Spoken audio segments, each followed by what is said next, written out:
Democrats are facing, and Debbie and I have talked about this on the podcast more than once, a kind of hemorrhaging of the Hispanic vote. It's actually a beautiful thing to watch.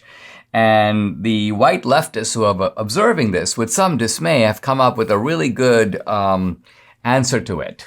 The answer is encapsulated in the title of an article in Axios. It's called The Rise of White Nationalist Hispanics.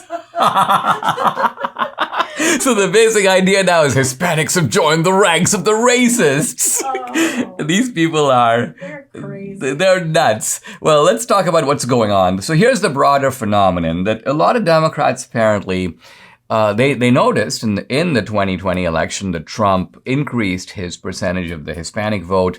And they noticed, by the way, this just wasn't just Cubans and Venezuelans. No, it was also the group of Hispanics that's the largest group and the one that Democrats count on to be firmly in the Democratic camp. And this is Mexican Americans. But Trump was making inroads among Mexican Americans and especially among Mexican American men. Now, the Democrats, noticing this, apparently came to the view, well, yeah, it's probably something to do with Trump's personality and his machismo. And I gotta say, honey, you too thought that it might just be Trump. It may be that their attachment is to Trump, the man, and that when... They do love him. And Debbie has seen an enthusiasm for Trump that is without rival. Never seen anything like it. Nothing like it. But, Debbie's fear too was that, when Trump moves away from the scene, will these guys basically then return to the Democratic Party or just not vote at all? It turns out that the data that we're getting shows that this is actually a very important demographic shift. Political demographic shift, probably similar to other shifts that we've seen in the last several decades. For example, the South moving from the Democratic Party into the Republican camp. This happened really starting in the late 70s, but continuing through the 80s and 90s. And here we see that that this shift is occurring, I would say, even more rapidly than that one. Just back in November of 2020, the two parties were tied in terms of political identification. But a Wall Street Journal poll just last week shows that Republicans are now ahead with Hispanics by 9 points. I mean, think about that. This is the largest ethnic minority group in the country, outnumbering blacks. And Republicans are winning it straight out. Democrats still have a slight advantage with Mexican Americans when you subtract out the other Hispanics, but even that is eroding. And apparently the reasons for this is essentially the progressive agenda, which Hispanics are not on board for. A, they're not on board with climate change. They would rather have high-paying energy jobs. Number two, they're not on board with all this diversity and racial indoctrination and political correctness. This is just not how they talk. It's not even how they think.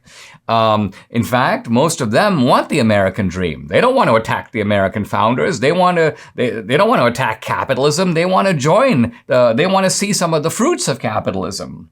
And finally, they're not on board with the left's open immigration agenda. The left keeps trying to sell Hispanics on, hey, you know what? Listen, you may not like us, but we're opening the border for you. And these Hispanics are like, what? What? My ranch? What? My house? What?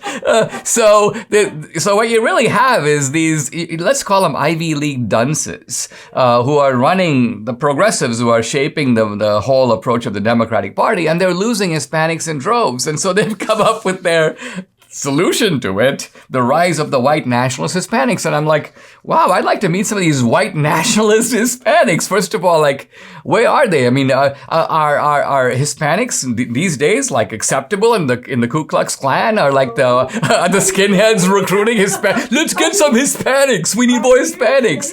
Yeah. So obviously this whole thing is laughable, but when you skim through the article, you basically find that the whole article is built on two examples. Nick Fuentes. So Nick Fuentes apparently is half Mexican American. One of his parents is Mexican American. And of course, Nick Fuentes is, I would call him, I mean, this guy to me is an exhibitionist. I'm not even sure he believes half the stuff he says. He's obviously a baiter and he's obviously playing a game for attention. But okay, so he's the first white nationalist Hispanic. And the other is the Cuban American Enrique Tarrio, the guy who's head of the Proud Boys. But of course, the presumption there is that the Proud Boys is a racist organization when the Proud Boys, as Tarrio's own presence signifies, no, it's not a racist organization. it's got a whole different thing we don't even need to get into right now. But the point I'm trying to make is that this hardly proves that of the millions of Hispanics, the millions who are basically now saying, we're not really at home in the Democratic Party. We might have habitually thought we were, but we're really not. We don't like these people. We don't like how they talk. We don't like how they treat us. Quite frankly, we don't want to go the way of the blacks. We don't want the government dependency. We don't want broken families. We don't want the kind of misery that then brings in an army of social workers to look after us. Sorry, we're not on board. And so since the Hispanics are checking out the Democratic Party figures, let's just turn around and call them names.